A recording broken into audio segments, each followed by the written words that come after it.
సింహాసనముపై ఆసీనుడా, దేవదూతలు ఆరాధించు పరిశుద్ధుడా. యేసయ్యా నా నిలువెల్ల నిండియున్నావు, నా మనసార నీ సన్నిధిలో సాగిలపడి నమస్కారము చేసెదా, సాగిలపడి నమస్కారము చేసెదా. నా మనసార నీ సన్నిధిలో సాగిలపడి నమస్కారము చేసెదా, సాగిలపడి నమస్కారము చేసెదా. కొద్దిసేపు మనం దేవుని మాటలు విందాం.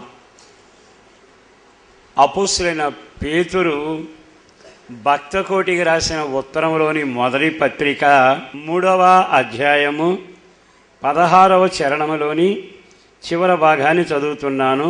మీ హృదయముల యందు క్రీస్తును ప్రభువుగా ప్రతిష్ఠించుడి.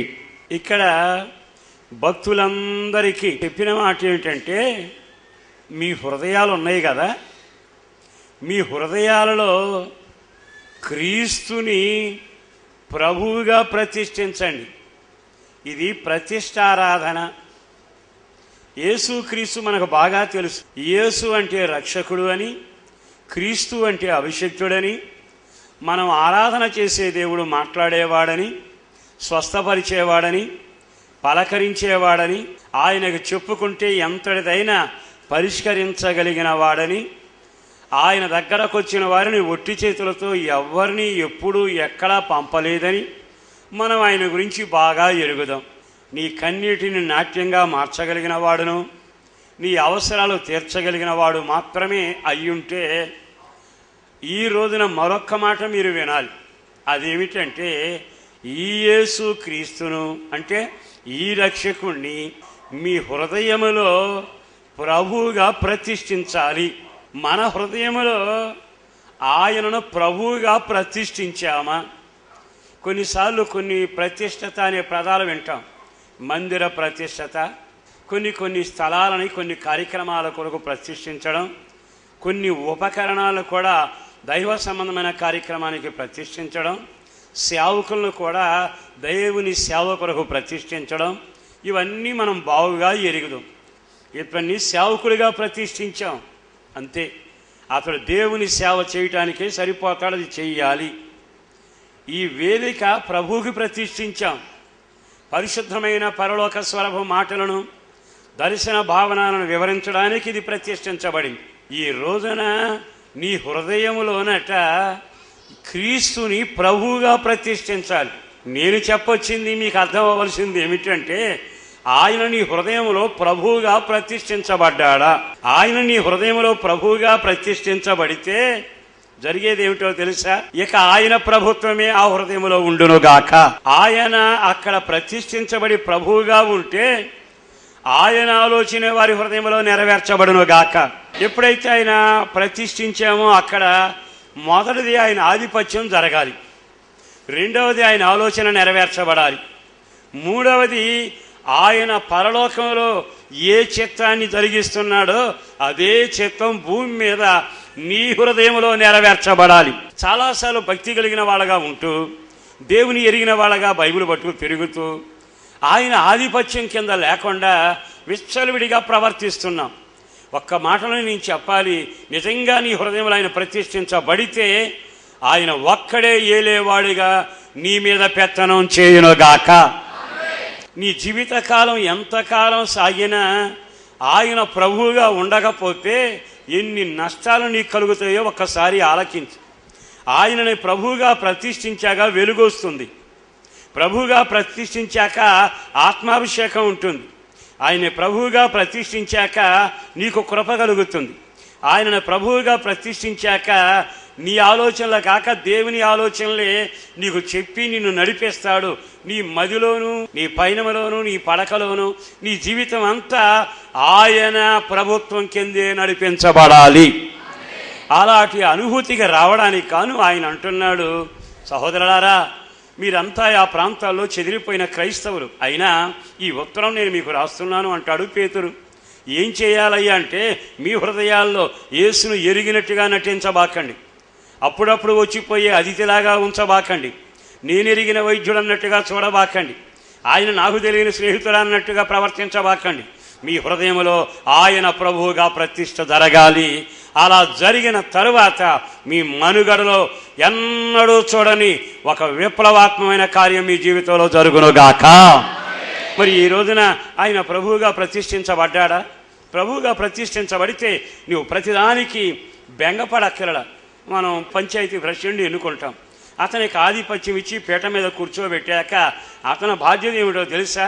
నీరు అందకపోయినా, భయంకరమైన తెగులు వచ్చినా ఆ ప్రభుత్వం బాధ్యతగా ఆ యొక్క సమస్యలను పరిష్కరించడానికి నడుం కట్టుకుని ముందుకు వెళ్ళాలి.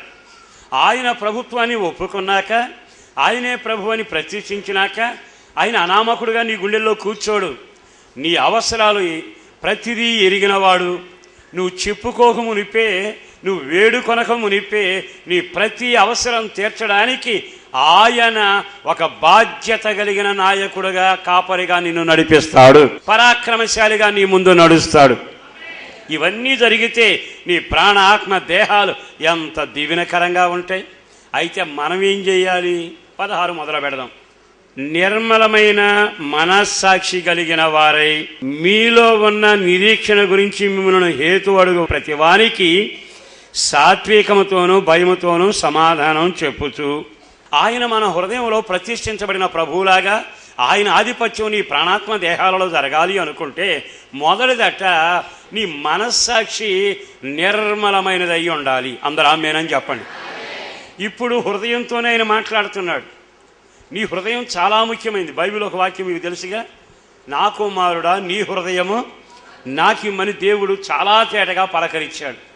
ఆయన నీ వెండి ఇవ్వని అడగల, నీ బంగారం ఇవ్వమని అడగల, నీ ఆస్తిలో నాకు వాటా ఇవ్వమని అడగల, నీ హృదయం ఒక్కడే నాకు ఇవ్వు అంటున్నాడు. ఈ రోజున మనిషి చేసే తొందర పని ఏమిటో తెలుసా? ప్రభువా కావాలంటే ఏదైనా ఇస్తాను కానీ అదొక్కటే అడగబాకు అని.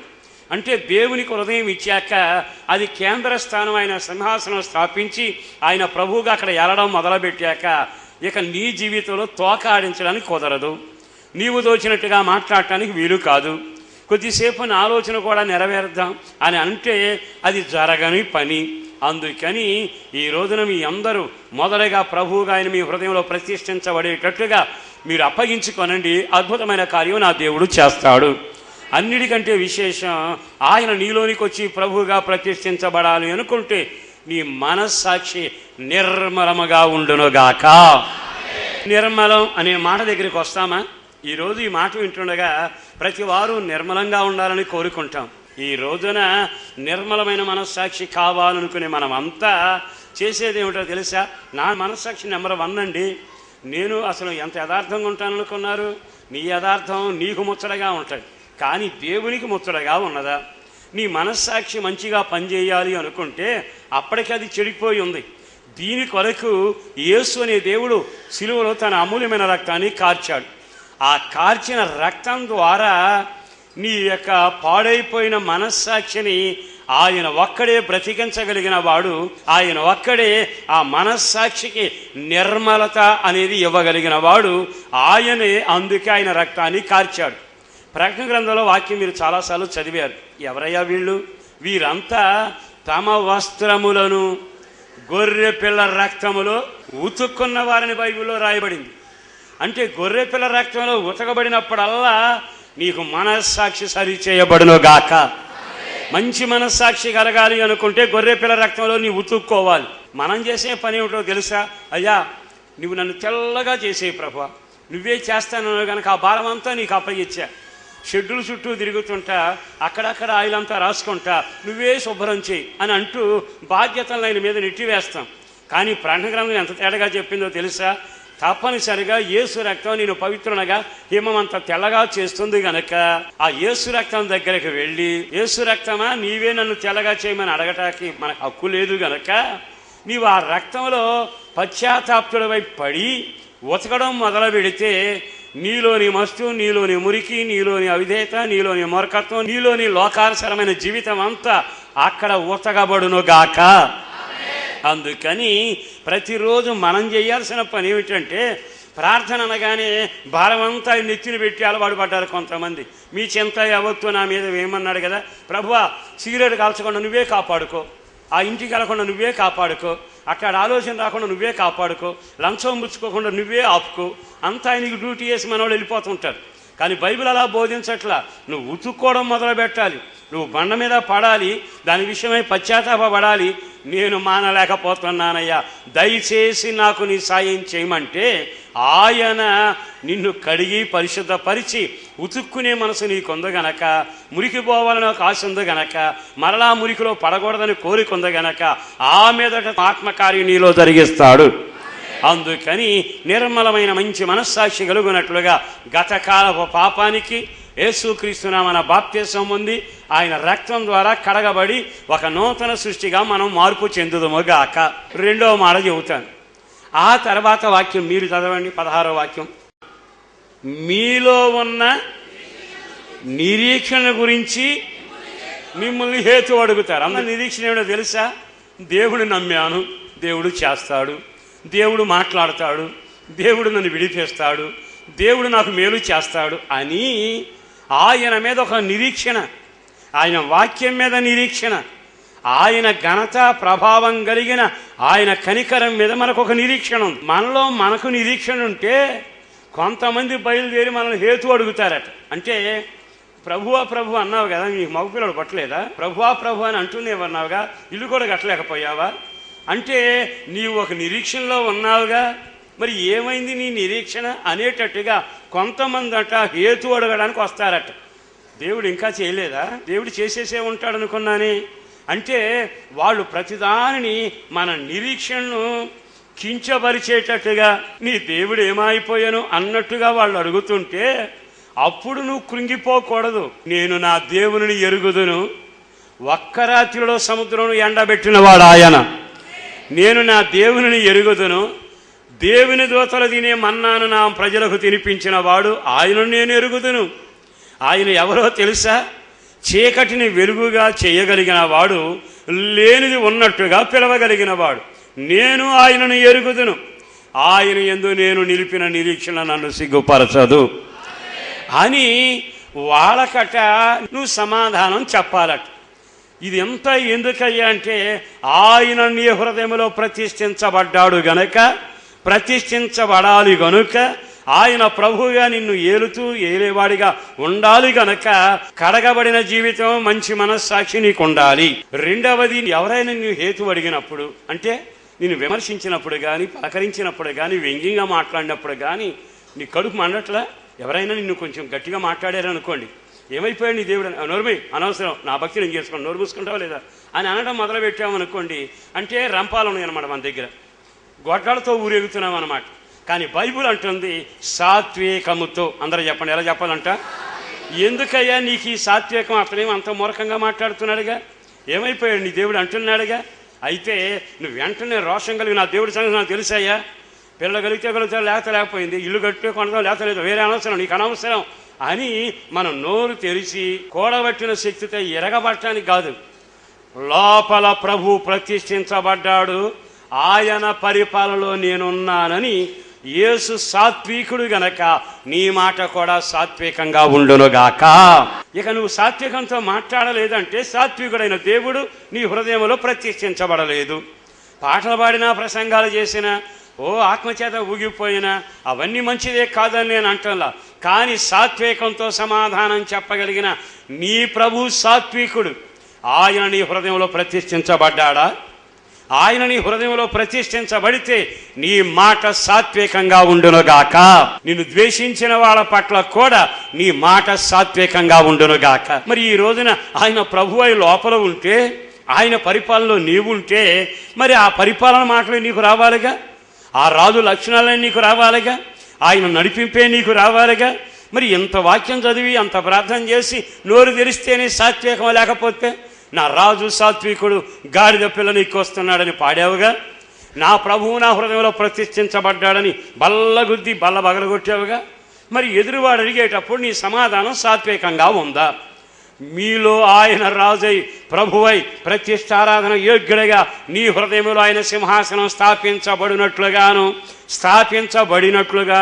ఉండడానికి మొదటి నిదర్శనం నిర్మలమైన మంచి మనస్సాక్షితో కడగబడిన వారమై జీవించుదుముగాక.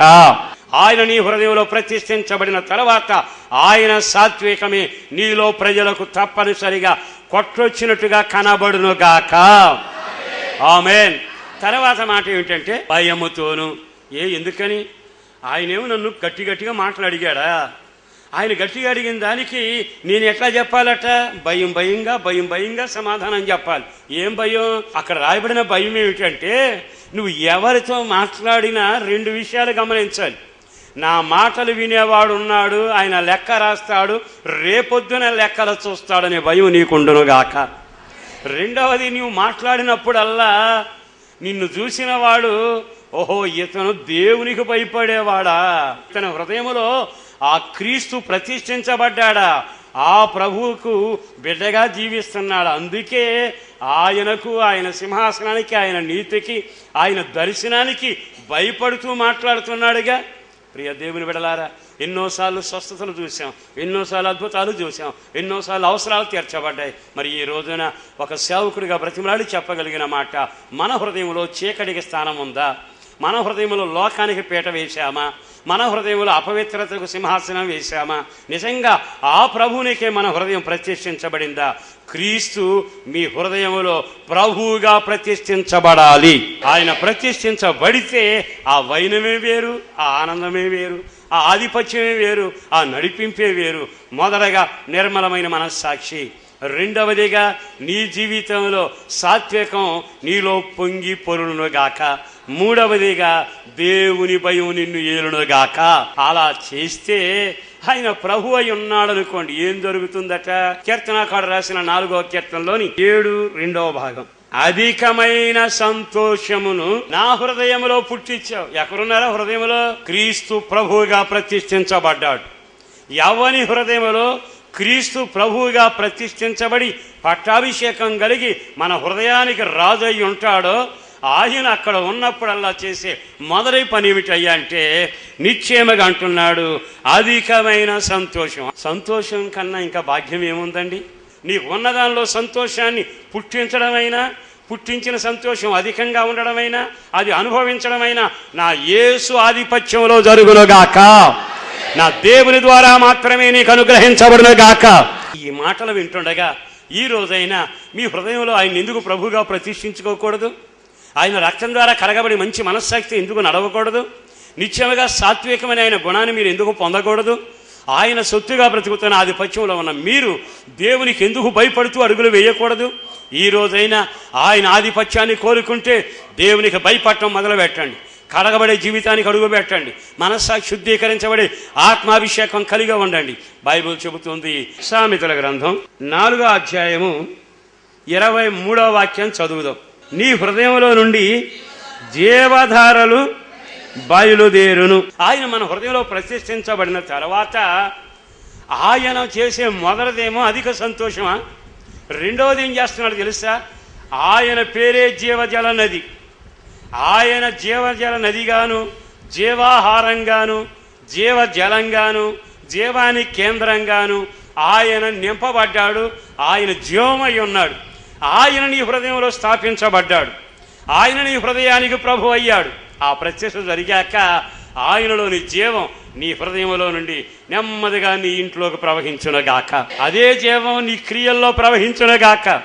అదే జీవం నీ సహవాసంలోనికి ప్రవహించునుగాక. అంటే నువ్వెక్కడ నిలబడితే అక్కడ దేవుని జీవపు నది, జీవజలం నీ హృదయంలో నుంచి ఆ జీవం ప్రతి వాని మీదకు ప్రవహించి వారిని కూడా జీవం కలిగిన వ్యక్తులుగా మార్చునుగాక. నువ్వు చాలాసార్లు అనుకునేది ఏమిటి తెలుసా? అమ్మో, లోకంలోకి వెళితే నాశనం అయిపోతా అని మన వాళ్ళు ఇనపగేటేసుకుని వండుకున్న తిని పరుపేసుకుని ఫ్యాన్ కింద అక్కడే ఉంటాం. కానీ నీవు అనేకులకు జీవాన్ని పంచగలిగిన వ్యక్తిగా ఉన్నావు. నీ జీవజల ధారల ద్వారా అనేక హృదయాలు మెత్తబడునుగాక, అనేక హృదయాలు నెమ్మది పొంది తెప్పరిల్లునుగాక, అనేకుల హృదయాలు వాళ్ళ కఠిన వైఖరి నీ జీవజాల ద్వారా తప్పక ఆ కార్యం వారి జీవితంలో నెరవేర్చబడును గాక. దాని అర్థం ఏమిటంటే నీ మాట, నీ ప్రార్థన, నీ సాక్ష్యం, నీ పలుకు, నీ అభిషేకం, నీ అన్య భాషలు, నీ ఆరాధన, నీ నడవడి, నీ ప్రేమ అంత అనేకులకు జీవాన్ని కలుగ చేయును గాక. అనేకులకు ఆశీర్వాదకరంగా జీవం ఏదో, శక్తి ఏదో, పచ్చదనం ఏదో, మంచితనం ఏదో, యేసు ఎవరో, పునరుద్ధానం ఏమిటో అన్ని వివరంగా చెప్పగలిగిన యేసులోని రుచి, యేసులోని జీవం, యేసులోని శక్తి, యేసులోని ప్రభావం నీ క్రియల ద్వారా, నీ ప్రార్థన ద్వారా, నీ సాక్ష్యం ద్వారా, నీ సమర్పణ ద్వారా, నీ నడక ద్వారా ఈ జీవజల దారులు ప్రవహించి అనేకులని తాకునుగాక. మరి ఈ మాటలు విన్న తర్వాత ఈ రోజున నీ హృదయం ఎంత ముఖ్యమైంది. అందుకేగా నీ రొట్టె నాకు అని అడగల, నీ ఆస్తి నాకు ఇవ్వని అడగల, నీ హృదయం నాకు ఇవ్వమంటున్నాడు. అక్కడ నేను ప్రతిష్టారాధన చేస్తాను, అక్కడ నేను మీకు ప్రభువుగా ఉంటాను. నేను ఉంటే నా పరిపాలన నీ జీవితంలో నెరవేర్చబడుతుంది. నేను అక్కడ ఉంటే అధికమైన సంతోషం మీకు కలుగుతుంది.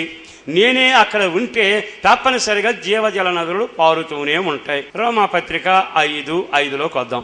ఎందుకనగా నిరీక్షణ మనను సిగ్గుపరచదు, మనకు అనుగ్రహించబడిన పరిశుద్ధాత్మ ద్వారా దేవుని ప్రేమ మన హృదయములో, దేవుని ప్రేమ నీ హృదయములో కుమ్మరించబడునుగాక. ఇప్పుడు నా హృదయంలో పరిశుద్ధాత్మ ద్వారా ఆయన కుమ్మరించాల్సిన కుమ్మరింపు కుమ్మరించాడు. మరి మనమంతా దేవుని ప్రేమ చేత నింపబడినాక నేను నోరు తెరిచి మాట్లాడాను అనుకోండి, మీరు నాతో మాట్లాడారు అనుకోండి, మన కుటుంబంలో మనల్ని ద్వేషించే వాళ్ళు ఉన్నారు, మనల్ని ప్రేమించే వాళ్ళు ఉన్నారు, మనల్ని పొగిడేవాళ్ళు ఉన్నారు, మన నడకను భూతద్దం పెట్టి పరిశీలన చేసేవాళ్ళు ఉన్నారు. ఎంతమంది ఉన్నా, ఎన్నిసార్లు చూసినా మన హృదయం దేనితో కుమ్మరించబడి నింపబడినో అదే ప్రేమ నీ బంధువులకి, స్నేహితులకి, మెచ్చుకునే వారికి, నిన్ను గురించి విమర్శించే వారికి ఇదే ప్రేమ ప్రవహించునుగాక. దేవుని ప్రేమ నిజంగా నీలోనే ఉంటే ఆ ప్రేమ దేవుని ద్వారా కలిగింది. ఎంత చక్కని మాట రాయబడిందండి అక్కడ. మరి ఈ రోజున నీ హృదయములో క్రీస్తుని ప్రభువుగా ప్రతిష్ఠించావా? చదవండి బైబిల్లో రోమాపత్రికలోని కిందకి చదవండి ఆ వాక్యాన్ని. మనము ఇంకను పాపులమై ఉండగానే క్రీస్తు మన కొరకు, ఇంకను మనం బలహీనులమై ఉండగానే, ఇంకను భయంకరమైన పరిస్థితుల్లో మనం జీవిస్తూ ఉండగానే మరి ఆయన అంత త్యాగం చేసి ఆయన ప్రేమతో నింపబట్టేగా. చాలాసార్లు మనం అనుకునే మాట ఏంటంటే దేవుడు కదండి ఆయన సరిపోద్ది కానీ మనకి అక్కడ సాగుద్ది అని. దేవుని ప్రేమ కొరకు తన జీవితాన్ని ధారపోసిన వాళ్ళ చరిత్రలు ఉన్నాయి. చాలాసార్లు మనం ఆ భక్తుల చరిత్రలు చదవాలి. అవి గ్రంథస్థం చేయబడి మనకు అందించబడ్డాయి అంటే ఆశీర్వాదకరం.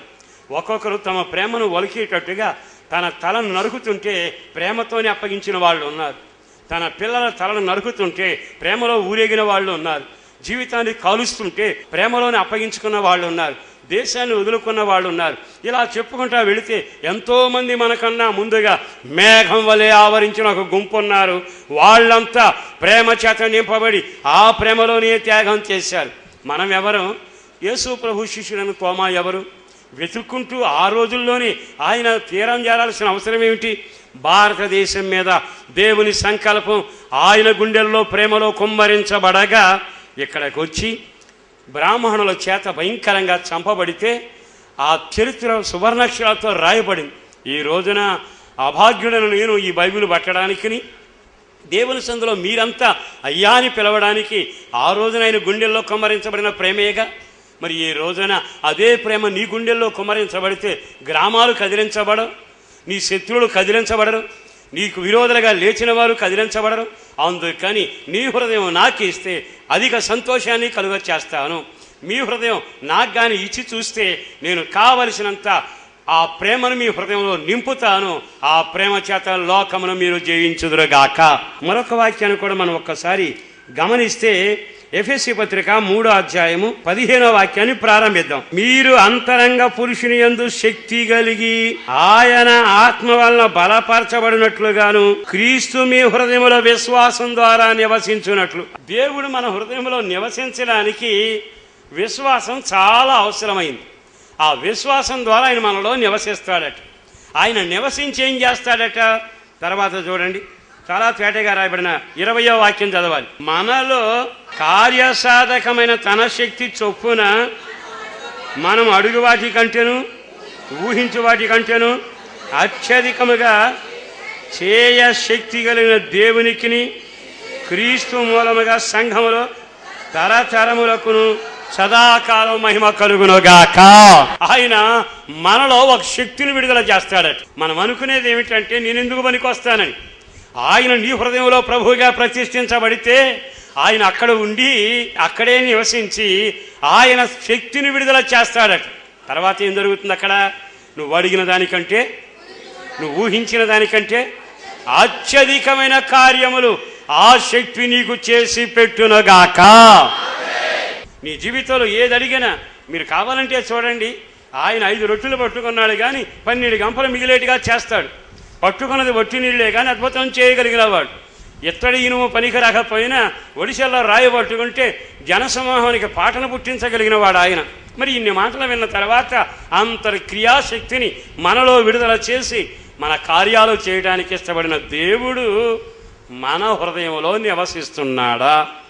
మన హృదయంలో నివసించేటట్టుగా మంచి మనస్సాక్షి కలిగి ఉన్నామా? సాత్వికం కలిగి ఉన్నామా? దేవుని భయము కలిగి ఉన్నామా? విశ్వాసం కలిగి ఉన్నామా? ఒకవేళ ఈ రోజైనా నీ జీవితాన్ని ఆయనకి సమర్పించుకొని నీవు నా హృదయంలో ప్రభువుగా ఉండయ్యా, నీ ప్రభుత్వానికి అప్పగించుకుంటున్నానని నీ జీవితాన్ని ఆయన చేతులకు అప్పగించి నీ పాప జీవితాన్ని ఒప్పుకుని రక్షింపబడి దేవుని సొత్తుగా మంచి మనస్సాక్షితో కడగబడిన జీవితంలో అడుగులు వేయడం మొదలుపెట్టు. ఊహకు మించినట్టుగా మొట్టమొదటిగా నీ జీవితంలో అధిక సంతోషం కలుగచేస్తాడు. రెండవదిగా జీవజలధారలు కలుగచేస్తాడు. మూడవదిగా దేవుని ప్రేమ నీలో కుమ్మరిస్తాడు. నాలుగవదిగా నీవు అడిగిన దానికంటే అత్యధికంగా ఆయన చేయగలిగిన వాడు. మరి ఇన్ని కార్యాలు చేయడానికి ఇష్టపడిన దేవుడు నిన్ను చూచి పేతురు పత్రిక ద్వారా మాట్లాడుతున్నాడు. ఏమని? మీ హృదయములలో క్రీస్తును ప్రభువుగా ప్రతిష్ఠించుడి. నేను చేస్తానయ్యా, ఈ రోజు నుంచి ఆ పని మీద ఉంటాను అన్నవాళ్ళు మోకరించండి, ప్రార్థన చేసుకుందాం.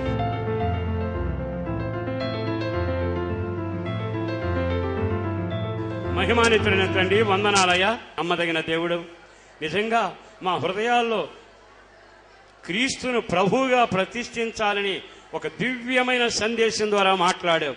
ప్రజలు విన్నారయ్యా, నీవే ప్రభువుగా ప్రతిష్ఠించబడాలి. ప్రతి కుటుంబంలో, ప్రతి వ్యక్తిగత జీవితంలో నీవు మాత్రమే ఏలేవాడిగా ఉండాలి. నీ ప్రభుత్వం మా జీవితంలో నెరవేర్చబడాలి. చీకటి కార్యాలు లయపరచండి. తీర్మానం చేసుకున్న ప్రజలను కనికరించండి.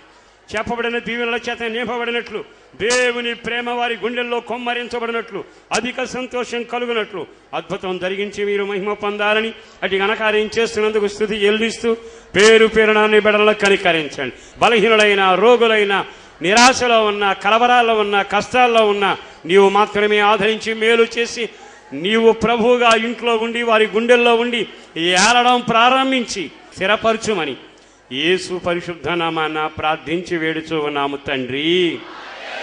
ఆమేన్, ఆమేన్. స్త్రీల కూడిక ప్రతి బుధవారం ఉదయం 11 గంటల నుండి 3 గంటల వరకు హోసన్న మందిర్, హనుమాన్ జంక్షన్ నందు జరుగును. ఈ యొక్క కూడికలో దైవజనురాలు వాక్య పరిచర్య చేసి నీ కొరకు ప్రార్థించెదరు. అందరూ ఆహ్వానితులే. మీ ప్రార్థనావసతుల కొరకు మమ్ములను సంప్రదించవలసిన మా చిరునామా పాస్టర్ ఎం దేవదాస్ గారు, Hosanna Mandir, new sweet road, Hanuman junction. మా ఫోన్ నెంబర్ 9447772772 9032772772.